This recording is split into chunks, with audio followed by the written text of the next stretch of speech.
Bugungi mavzumiz chiziqli tenglamalar sistemasi. Chiziqli tenglamalar sistemasi nima?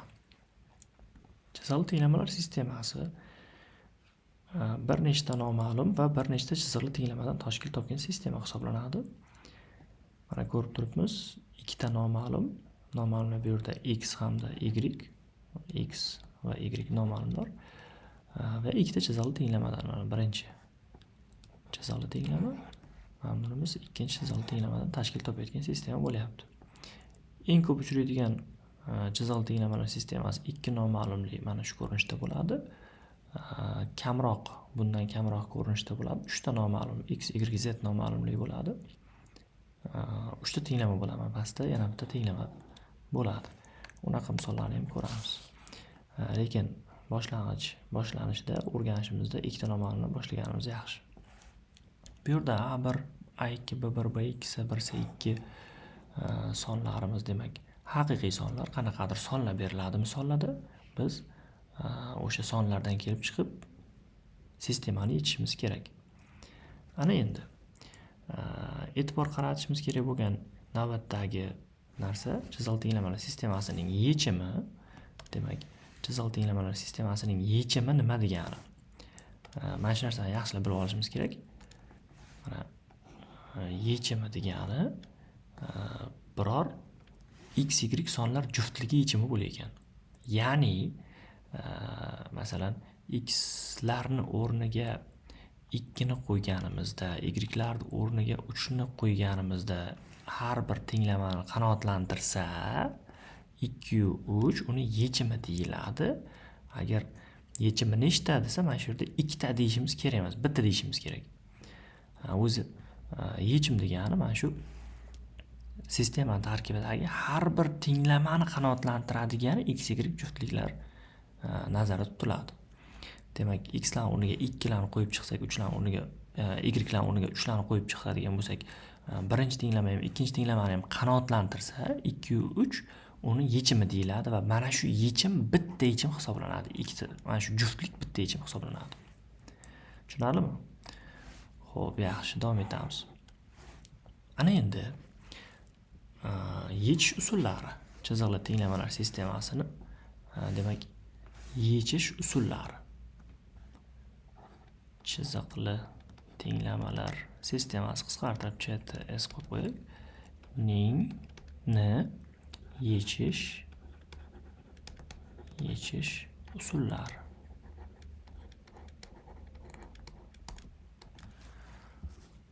Xo'p. Oddiy usullardan qiyinroq, murakkabroq usullargacha qarab boramiz. Birinchisi son tanlash. Son tanlash yoki og'zaki. Og'zaki usul. Bu usulda demak, chiziqli tenglamalar sistemasi sodda ko'rinishda berilganda xayolan qandaydir qanoatlantirish mumkin bo'lgan sonlarni qidirib topamiz. Odatda juda oson tuzilgan sistemalarni yechishda ishlatiladi va bu tajriba bilan shakllanib boradi. Boshlang'ich o'sha endi mavzuga kirib kelgan o'quvchi bu og'zaki usulda ishlay olmasligi mumkin. Bu tajriba bilan shakllanib boradi. Ikkinchi chiziqli tenglamalar sistemasini qo'shish usuli bor yechishni. Qo'shish usuli. Uchinchi usul o'rniga qo'yish usuli. O'rniga qo'yish usuli. To'rtinchi usul grafik usul. Bugun bu usulni ko'rmaymiz, grafik usulni. Bu usulni chiziqli funksiya mavzusi va grafik chizishni o'rganganimizdan keyin grafik usulni o'rganamiz. Demak, eng ko'p uchraydigan 4 ta usul mana shu usullar hisoblanadi. Bu usullarni qaysi birini tanlash kerak? Qaysi usul qulay? Bir nechta usul bo'layotgan bo'lsa, qaysi qulay, qaysi kamroq vaqt oladi? Bu narsa misolni qanday kelishiga bog'liq. Demak, misoldagi sonlar ba'zan qo'shish usuli o'sha misolni ishlash uchun qulay usul bo'lsa, ba'zan o'rniga qo'yish usuli qulay bo'ladi. Vaziyatdan kelib chiqib usul tanlaymiz. Qaysi vaziyatda qaysi usulni tanlash esa bu ham tajriba bilan shakllanib boradi. Demak, nazariy qismimiz mana shu narsalardan iborat. Endi misollarni yechishga o'tamiz.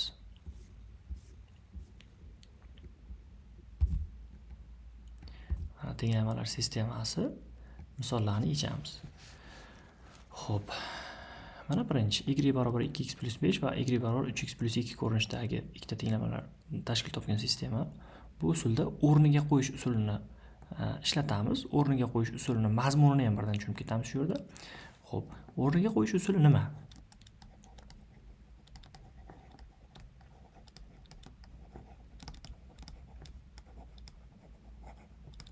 O'zi nomidan ham aytib o'tiribdi. O'rniga qo'yish, ya'ni bir noma'lumni topib olib, boshqa bitta tenglamadagi o'sha noma'lumni o'rniga qo'yaman. Bu yerda o'zi topishimga ham unaqa mehnat qilishim shart emas. O'zi mana birinchi tenglamada ham y topilgan, ikkinchi tenglamada ham y topilgan, x orqali ifodalangan.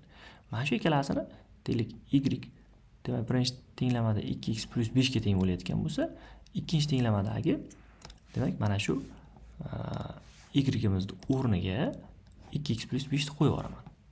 Bunda nima bo'ladi?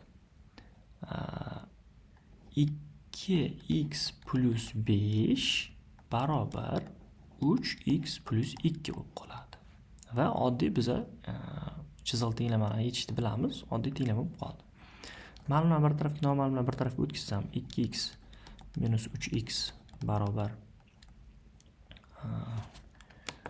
2 minus 5 minus x barobar minus 3 x barobar 3. Demak, biz bu yerda x ni necha ekanligini topdik. Ana endi x ni xoh birinchi, xoh ikkinchi tenglamaga qo'yib y topib olishimiz mumkin. Farqi yo'q, u narsani baribir bir xil chiqaradi. Y barobar 2x plus 5 bo'ladigan bo'lsa, 3 ni qo'yadigan bo'lsak, 2 kere 3 plus 5 6, bunimiz 6 bo'layotgan bo'lsa, 6 ga 5 11 ekan. Y'imiz 11 ekan. Mana tekshirib ko'rishimiz mumkin. Ikkinchi tenglamaga qo'yib 3x plus 2 3 kere 3 plus 2 9 ga 2 ham 11. Baribir y bir xil chiqaradi. Endi javob sifatida qanday yozishimiz kerak? Javob sifatida juftlikcha yozishimiz kerak. Demak, bizada y 11 chiqdi. Buni ham bir belgilab qo'yaylik. Eslaringizdan chiqmasin, doim birinchi x yoziladi, ikkinchi y yoziladi. Agar 3 noma'lum bo'layotgan bo'lsa, uchinchiga z yoziladi. Bu alifbo tartibida. Bu joyi almashishi kerak emas. Joyi almashsa xato bo'lib qoladi. Ya'ni agar mana shu yerda 11 u 3 deb yozib qo'yadigan bo'lsak, bu degani men x topgan x'im 11 chiqdi, y'im 3 chiqdi deganini anglatadi. Bizda esa aksincha, x'imiz 3, 11 emas, y'imiz 11, 3 emas. Shuning uchun mana bunaqa joyi almashib qoladigan bo'lsa, xato hisoblanadi. Xo'p, tushunarli bo'ldimi? Demak, davom etamiz. Ikkinchi sistemamiz, mana ikkinchi sistemamizga ham qaraydigan bo'lsak, o'rniga qo'yish usuli qulay. Y bu yerda demak topilgan, mana y 2x minus 5 ga teng. Mana shu yerdagi y o'rniga o'sha 2x minus 5 ni qo'yib hisoblab qo'yaman. Demak, ikkinchi tenglamani davom ettiryapman. 3x ayrilgan 2, y'imiz 2x minus 5 ga teng barobar 7. Mana shu chiziq tenglamalar sistemasi, chiziq tenglamani yechib qo'yaman. 3x minus 4x plus 10 barobar 7. 3x dan 4x desam minus x plus 10 barobar 7. Minus x teng 7, 10 minus 10 bo'lsa minus 3 bo'ladi. Bu yerda ham x'imiz 3 chiqdi. Ikkinchi tenglamalar sistemamizda ham 3 chiqdi. Demak, shuni belgilab qo'yaman. Ana endi y ni topish uchun yuqoridagidek birinchi tenglamaga olib borib qo'yaman. Y barobar 2x minus 5 2 kere 3 minus 5 2 kere 3 6 6dan 5 dersak 1. Demak y'imiz 1 ekan. Xo'p, unda javob nima bo'ladi? Javob 3 bo'lar ekan. Mana 3 juftlik mana shu ikkinchi tenglamalar sistemasining yechimi hisoblanadi. Davom etamiz. Uchinchisida ham mana shu y'lar topilgan ekan. Ularni mana shu minus 2x plus 4 bilan x minus 2 ni yuqorida ishlaganimizdek bir-biriga tenglashtirib x topamiz. X topganimizdan keyin xoh birinchi yoki ikkinchi tenglamaga olib kelib qo'yib y topamiz. To'rtinchisida ham y topilgan 2x minus 6 ga teng deb mana bu yerdagi y o'rniga olib kelib qo'ysak yuqoridagi holat paydo bo'ladi. 5da ham o'rniga qo'yish usulini ishlatamiz. 3x minus 5 ni minus x plus 7 ga tenglashtirsak x ga bog'liq bir noma'lum tenglama hosil bo'ladi. X topamiz. O'sha tenglamadan keyin yoki birinchi yoki ikkinchi tenglamaga x ni qo'yib y topib olamiz. 6-da ham demak y 4x minus 5 ga teng. Mana bu y o'rniga 4x minus 5 ni qo'yib bir noma'lum tenglamadan x topamiz, so'ngra y topib olamiz. 7 pastda ekan. 7-da demak y 4x plus 3 ga teng. Pastda esa minus 2x minus 3 ga teng. Bularni bir-biriga tenglashtirsak x ga bog'liq tenglama hosil bo'lib qoladi. Uni topamiz. X ni so'ngra y topib olamiz. Xo'p, mana endi 8-misolda qo'shish usulini o'rganamiz. Endi mana 8-misolni yechishda qo'shish usuli. Xo'p, qo'shish usuli qanaqa bo'ladi? Demak, noma'lumlarni bir-birini tagidan tushadigan ko'rinishda yozib olsam, x qo'shilgan y teng 5 minus x qo'shilgan y teng 3 desam va bu sistemadan tenglamalarni xadma-xad qo'shib yuborsam, mana qo'shib yuboraman. Minus x bilan plus x qo'shilganda 0 bo'lib ketyapti. Y ga y ni qo'shsak 2y bo'lyapti. Teng 5 ga 3 ni qo'shsam 8 bo'lyapti. Demak, y topib oladigan bo'lsam 4 chiqyapti. Mana demak y ni topib oldim. Agar y 4 bo'ladigan bo'lsa, xuddi yuqoridagidek xoh birinchi, xoh ikkinchi tenglamaga y lar o'rniga 4 qo'yadigan bo'lsak, x topiladi. Demak, x qo'shilgan y o'rniga 4 qo'yaman barobar 5. Birinchi tenglamadan x topib olyapman. X barobar 1. Mana x ham topildi. Xo'p, endi javob deb yozib qo'yaman. Javob demak 1 4 bo'ladi buni javobi. Xo'sh, tushundikmi? Qo'shish usuli mana shunaqa usul hisoblanadi, qo'shish usuli. Xo'sh, 9-da ana endi yuqorida aytdik, qaysi usulni tanlash bu misolda vaziyatdan kelib chiqib tanlayveramiz qaysi usulni, qaysi qulay bo'lsa o'sha vaziyatda o'sha usulni qo'llaymiz degandik. Qani mana bu vaziyatda qaysi usul qulay? Demak, y topilgan. Bittasida 5x plus 2, ikkinchisida 6x minus 8. Demak, bu yerda o'rniga qo'yish usuli qulay.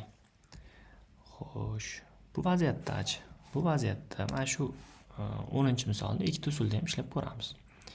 Demak, birinchi usul. Xo'sh, o'rniga qo'yish usulida ishlasak, hozir birinchi tenglamadan foydalanaman.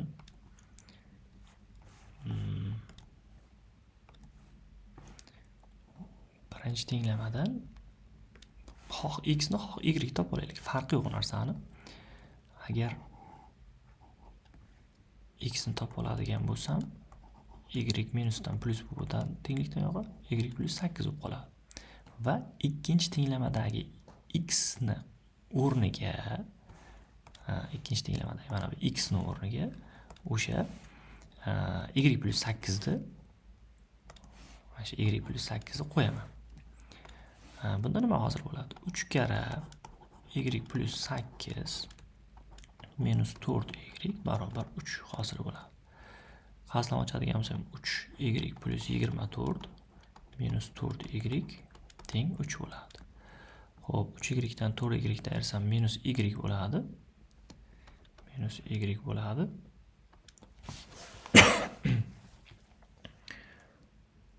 yigirma to'rt tenglikni 3 ta yoniga o'tadigan bo'lsa, minus 21 bo'ladi. Y'imiz 21 ga teng ekan. Xo'sh, y 21 ga teng chiqdi. Endi x topish uchun y ga 8 qo'shamiz. Mana shu davom ettiradigan bo'lsam, x barobar 21 qo'shilgan 8 29 bo'lar ekan. Javobimiz 29 va 21 mana x 29 chiqdi mana. Ana endi ikkinchi usulda ishlab ko'ramiz. Bu o'rniga qo'yish usulida ishladik, qo'shish usulida ishlab ko'ramiz. Qo'shish usulida ishlash uchun demak, koeffitsiyentlarni bir xil yoki qarama-qarshi qilib olishimiz kerak. Keling, birinchi demak, tenglikda har ikkala tomonni minus 4 ga ko'paytiraylik. Demak, ko'paytiryapmiz minus 4 ga. Bunda nima bo'ladi? Minus 4 ni x ga ko'paytirsam minus 4x bo'ladi. Minus 4 ni minus y ga ko'paytirsam plus 4y bo'ladi. 8 ni minus 4 ga ko'paytirsam minus 32 bo'ladi. Buni pastda ikkinchi tenglamani yozaman. 3x minus 4y barobar 3. Sezgan bo'lsak, mana shu demak, y'larni koeffitsiyentlar qarama-qarshi bo'lib qoldi. Agar hozir tenglamalarni xalma-xat qo'shib yuboradigan bo'lsam, y noma'lumi yo'qoladi. Demak, qo'shib yuboradigan bo'lsak, minus 4x ga 3x qo'shsak minus x bo'ladi. Plus 4y minus 4y qo'shilib ketib 0 bo'ladi, qisqarib ketadi va minus 32 ga 3 ni qo'shsak minus 29 bo'ladi. Demak, x 29 ekan. Mana topildi x 29 ga tengligi. Xo'p, x 29 bo'ladigan bo'lsa, x o'rniga 29 qo'yib y topadigan bo'lsak, 21 ekanligini aniqlaymiz. Demak, javobimiz 29 u 21. Mana shunaqa bo'ladi. Xullas, ikkala usulda ham ishlash mumkin. Xo'p, 11, 12 yangi tipdagi masala chiqmaguncha davom etamiz. Bu usullarni ko'rdik. Xo'sh, bu misollarni ham demak, xohlaganimiz ko'rishimiz mumkin. Masalan, 16 ni ko'radigan bo'lsak, y topib olib, y o'rniga qo'yib yuboramiz. Bu yerda ham y topib olib, y o'rniga qo'yib yuborganimiz qulay. Bu yerda ham y topib olib, y o'rniga qo'yib yuborganimiz qulay. Mana bu vaziyatda birinchi tenglamani demak, birinchi tenglamani minus 2 ga ko'paytirib yuborsak, minus 6x plus 10y barobar minus 4 ko'rinishga kelib qoladi. Bu tengliklarni xalma-xat qo'shib yuborsak, x li yo'qoladi va y qolib ketadi, y topiladi. Qo'shish usulida ishlaymiz. Demak, bu yerda nima qilamiz? O'rniga qo'yish usulida ishlash biroz noqulay bo'ladi. Keyin o'rniga qo'yish usuli, noqulay usulda ishlab ko'ramiz. Nimasi bilan noqulayligini ko'rish uchun. Keyin shu yerdan 6x ni topib olamiz. 6x teng 5y plus 4 ga x topib oladigan bo'lsak, 5y plus 4 taqsim 6 hosil bo'ladi. Endi pastdagi x o'rniga 4 kara 5y plus 4 taqsim 6 minus 7y barobar 10. Mana kasrlar paydo bo'lib qolyapti. Men buni umumiy makhraj beraman va hokazo va hokazo va hokazo. Ya'ni aniq bir butun ifodalikmiz, kasrli ifoda hosil bo'ldi. Umumiy makhraj berib, kasrni makhrajini tashlab yuborib, y-larni topishim kerak. Baribir biroz noqulay. Nima qilsak qulay bo'ladi? Shunchaki koeffitsiyentlarni qarama-qarshi qilib olish kerak. Yoki 6 bilan 4 ni ikkalasini ham 12 ga keltirsak bo'ladi yoki 5 bilan 7 ni ikkalasini ham 35 ga keltirsak bo'ladi. Keling, 6 bilan 4 ni 12 ga keltiraylik. Birinchisini masalan 2 ga ko'paytiramiz, ikkinchisini minus 3 ko'paytiramiz masalan. 12x minus 10y barobar 8 hamda minus 12x plus 21y barobar minus 30 degan sistema hosil bo'ladi. Qo'shish juda oson. Bu yerda makhraj yo'q, kasr yo'q. Osongina to'g'ridan to'g'ri qo'shib olamiz. X lar noma'lumlar yo'qoladi. Y noma'lumlar qo'shsak 11y hosil bo'ladi. 8 minus 30 minus 22. Qaranglar qanday oson bo'lib qolyapti. Y barobar minus 2 ekan. Y o'rniga minus 2 ni olib borib qo'yib x ni bemalol topib olamiz. Tushunarli bo'ldi. Demak, ba'zida bir usul yuqorida ko'rganimizdek, ba'zida bir usul ham, ikkinchi usul ham, har ikkala usul ham qulay ishlashga, ba'zida esa bir usul noqulay, ikkinchi usul qulay ekan. Hozir 23-misolimizda o'rniga qo'yish usuli noqulay, qo'yish usuli qulay bo'lib qolyapti. Mana shunaqa qilib misollarni yechib, qaysi usul qaysi vaziyatda qulay bo'lishini aniqlab ishlab ketaveramiz. Xo'p. Demak, agar mana shunaqa bir nechta joyda x, y lar qatnashsa-chi, unda nima qilamiz? Bir nechta joyda x, y lar qatnashsa, soddalashtira olamiz. X minus 2y plus 3. Demak, qavs ochamiz. X minus 3y barobar 3. Ikkinchi tenglamamiz 3x minus 2x plus 2y barobar 4. X, y bilan soddalashtiradigan bo'lsak, x ga 3x qo'shsak 4x bo'ladi. 4x minus 2y minus 3y minus 5y barobar 3. 3x dan 2x ayirsak x bo'ladi plus 2y barobar 4. Mana shu yuqorida ko'rgan sistemalarimizni biriga o'xshab qoldi. Buni o'rniga qo'yish usulida ham ishlasa bo'laveradi, qo'yish usulida ishlasa ham bo'laveradi. Davom ettirib o'tirmaymiz.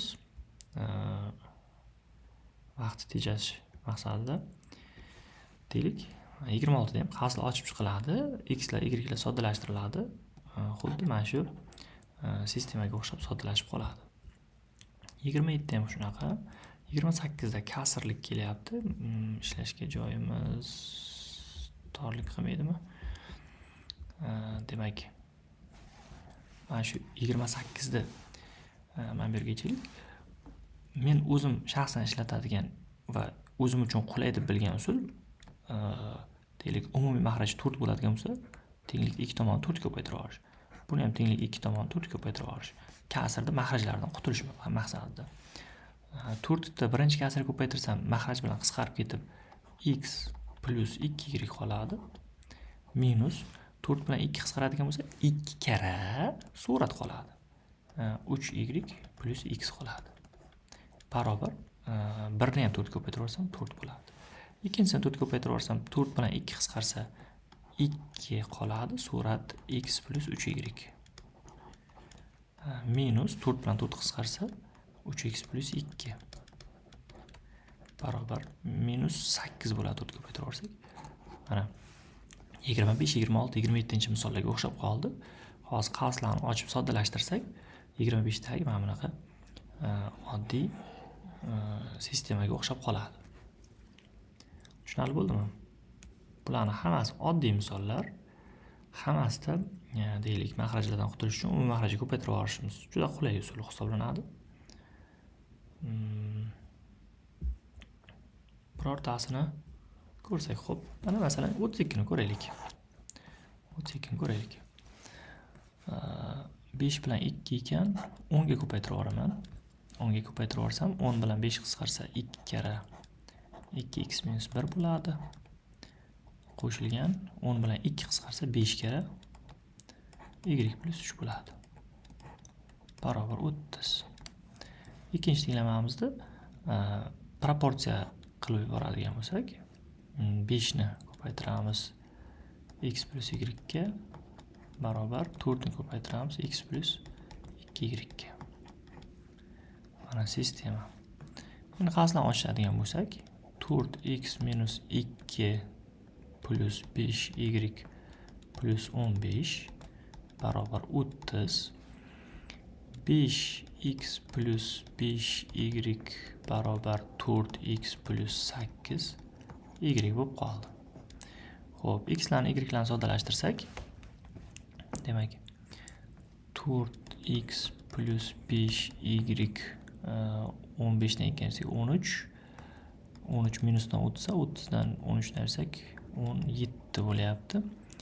5x yoniga 4x minusdan kelsa x.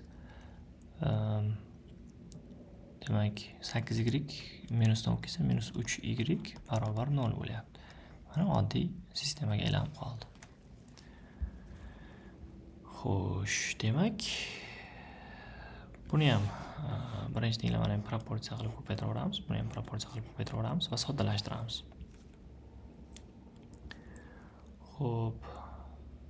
Endi mana bunaqa yangi ko'rinishda misollar kelyapti. Bu ko'rinishda misollarni qanday yechamiz?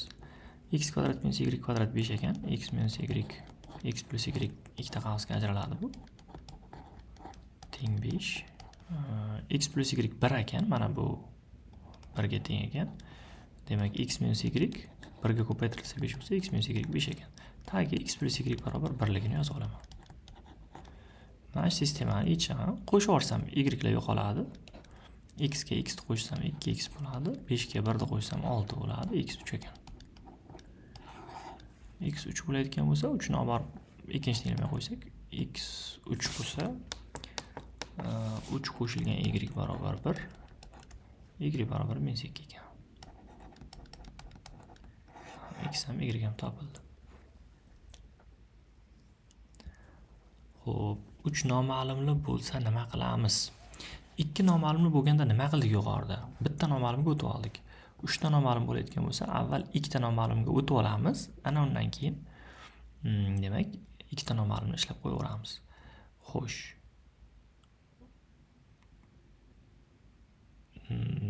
Yoki ungacha ham menimcha bu misolimiz oddiyroq. Xo'p, birinchi tenglamadan x plus y ni topadigan bo'lsak, 6 minus z ga teng bo'ladi. Ikkinchi tenglamadan x plus y ni topadigan bo'lsak, z ni o'ziga teng bo'ladi. Xo'sh. Demak, x plus y lar bir-biriga teng bo'lgani uchun 6 minus z ni z ga tenglashtiraman. 6 minus z ni z ga tenglashtiraman. 6 teng 2z bo'lib qoldi. Z teng 3 bo'ldi. Z 3 bo'ladigan bo'lsa, x plus y 3 ekan. X plus y 3 ekan. Mana bu yerda 3z imiz 9 bo'ladi. 13 dan 9 ayirsak 4 bo'ladi. 2x plus y 4 ekan. Mana shu sistemaga yechib qo'yamiz.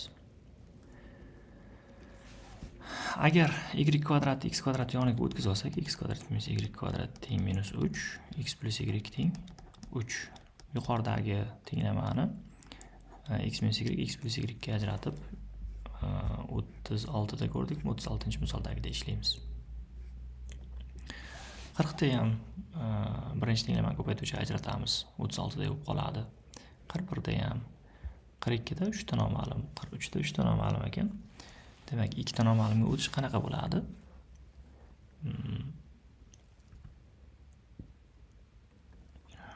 Bu yerda biron bir noma'lumni yo'qotib olishimiz kerak. Masalan, bu tenglamani birinchi tenglama, bu tenglamani ikkinchi tenglama, bu tenglamani uchinchi tenglama desak, ikkinchi tenglamadan ayirsak uchinchi tenglamani nima hosil bo'ladi? Xo'p, 2x dan 4x tersak minus 2x bo'ladi.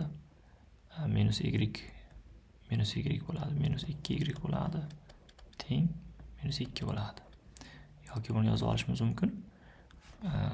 2x plus 2y barobar 2 deb, bu x plus y barobar 1 kelib chiqadi. Mana bitta tenglama hosil bo'ldi.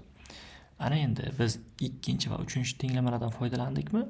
Qaytib bu ikkinchi va uchinchi tenglamadan foydalanishimiz foydasi yo'q. Kerak emas. Masalan, 1 bilan 3 dan yoki 1 bilan 2 dan foydalanishimiz kerak. 1 bilan 2 dan foydalanib, masalan, y da yoki x da yo'qotish oson ekan, shuni yo'qotaman deyishimiz noto'g'ri. Hozir qilgan ishimizda z ni yo'qotib, x va y larni qoldirdikmi?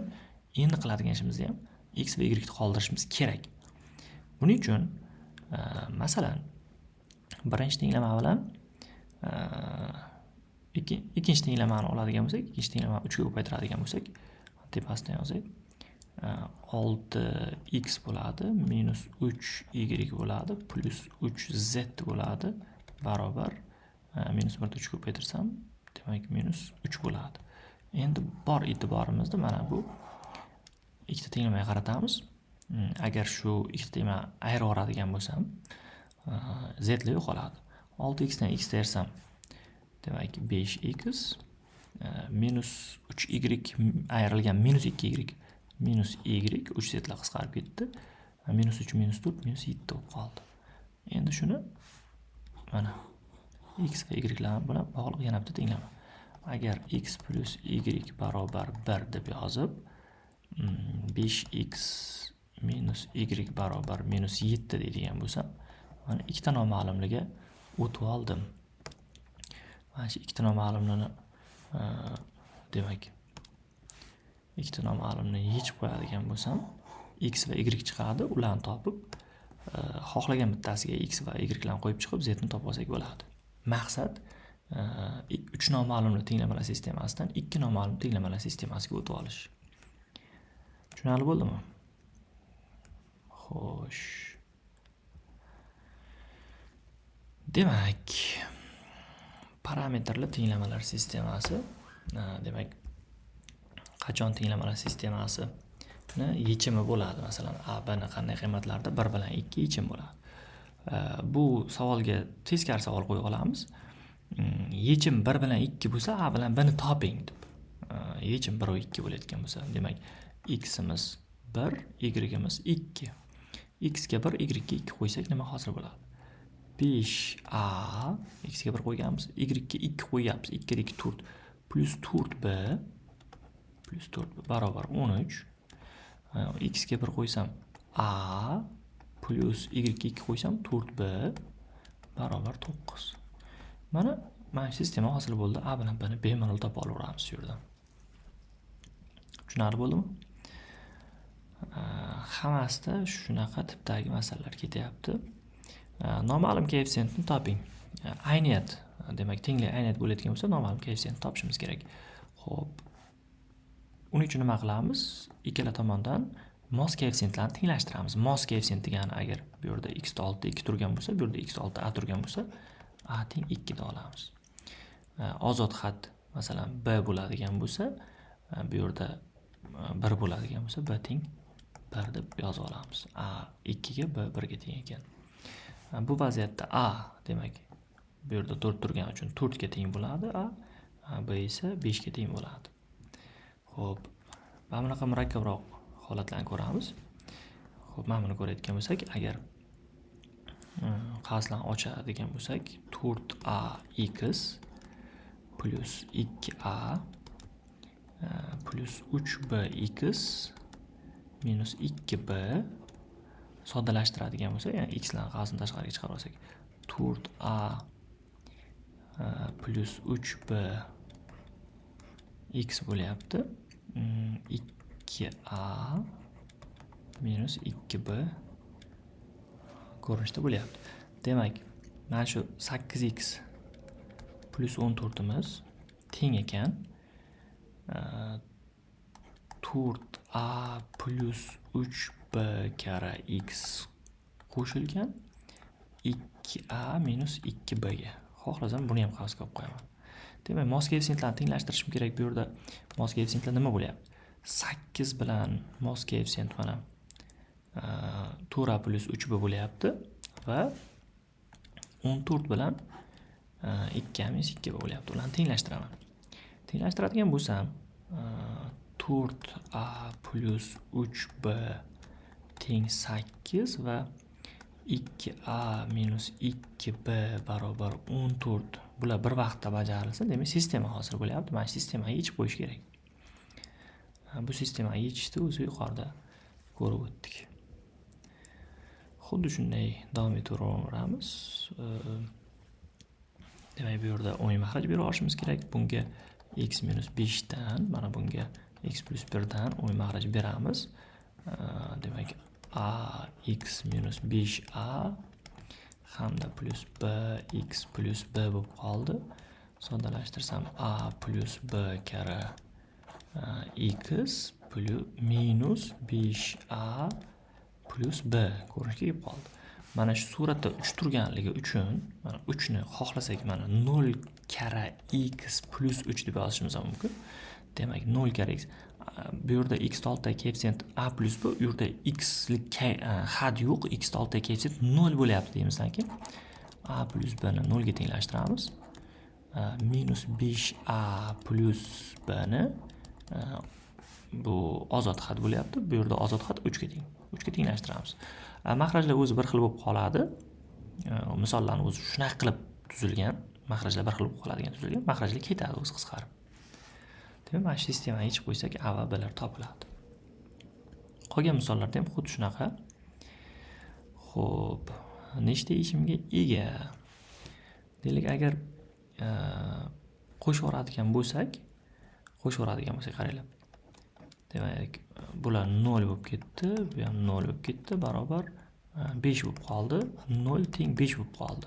Bunaqa bo'lishi mumkinmi? Yo'q, mumkin emas. Demak, tenglamalar sistemasi yechimga ega emas, birorta yechimga ega emas. Xo'sh, bunda agar 2 ko'paytirib yuboradigan bo'lsak, 6x minus 8y barobar 14, 6x minus 8y barobar 14. Demak, 6x minus 8y barobar 14 qanoatlantiradigan cheksiz ko'p son bor. Birinchisini qanoatlantirsa, ikkinchisini ham qanoatlantirishi aniq, chunki ikkalasi bir xil tenglama bo'lyapti. Demak, bu cheksiz ko'p yechimga ega deymiz. Cheksiz ko'p yechim. Xuddi shunday davom etib ketaversak bo'ladi. Mana eng oddiy yo'li hozirgidek bir xil ko'rinishga olib kelib olish. Mana deylik, hozir ikkalasida ham aslida bir xil ko'rinishga olib kelsak bo'ladi. Birinchi tenglamani minus 1 ga ko'paytirib yuborsam, 5x minus 6y barobar 4 bo'lib qoladi. Ikkinchi tenglama 5x minus 6y teng 9. Bu degani 5x minus 6y bir marta 4 ga, bir marta 9 ga teng bo'lib qolyapti. Lekin agar 4 ga tenglashtiradigan x y'larni topadigan bo'lsak, uni qo'yadigan bo'lsak 9 ga teng bo'lmaydi hech qachon. Shuning uchun bu yechimga ega emas. Bu yerda birinchisini qanoatlantiradigan biror bir juftlikni oladigan bo'lsak, u ikkinchisini ham qanoatlantiradi, aniq. Shuning uchun cheksiz ko'p yechimga ega. Shunaqa ko'rinishga keltirib olamiz. Xo'sh, bularga shartlari chala qolib ketibdi. Cheksiz ko'p yechimga ega bo'ladigan sistema. Demak, cheksiz ko'p yechimga ega bo'ladigan qilib tanlab olamiz. Buni 2 ga ko'paytirib yuborsak 18 bo'lib qoladi. 2a x minus 4 kere x 8 y teng 18. 6x plus b y barobar 18. Cheksiz ko'p yechimga ega bo'lish uchun koeffitsiyentlar bir xil bo'lib qolishi kerak, ikkala tenglama. Demak, 2a teng 6 deymiz, minus 8 teng b deymiz. B minus 8 ekan, a teng 3 ekan. Mana shuni cheksiz ko'p yechimga ega bo'lar ekan. Xo'sh, mana bunaqa tenglamalar sistemasini belgilashga kiritib yechsak qulay bo'lib qoladi. 1 taqsim x ni masalan a desak, 1 taqsim y ni b deydigan bo'lsak, 6a plus 2b barobar 3, 9a minus 2b barobar 2 ko'rinishdagi sistema hosil bo'ladi. Mana sistemaga yechib qo'yib a va bilan topamiz. Qo'shib oladigan bo'lsak 12 a teng 6 a teng 1 taqsim 2 bo'lar ekan. A ga 1 taqsim 2 ni qo'ysak b 0 bo'lar ekan. Yo'q, b 0 bo'lmaydi-ku. 1 taqsim 2 ni qo'ysak 3. Yo'q, xato topibmiz. Uzr. Bunaqa bo'lmaydi. 6 emas, 5 bo'ladi. A teng 5 taqsim 12 bo'lyapti. Agar 5 taqsim 12 ni qo'yadigan bo'lsak, 5 taqsim 2, 2,5, 2,5, 3, 1, 2,5 dan 3. 3 dan 2,5 esa yarim, 1 taqsim 2. B 1 taqsim 4 bo'lar ekan. Adashmadim deb umid qilaman. Agar 1 taqsim x'imiz 1 taqsim x'imiz ana 5 taqsim 12 bo'lsa, demak x'imiz 12 taqsim 5. 1 taqsim y'imiz 1 taqsim 4 bo'lsa, y'imiz 4 ekan. Mana x, y'larni topib oldik. Shu tarzda belgilashga kiritib ishlasak qulay bo'ladi bular.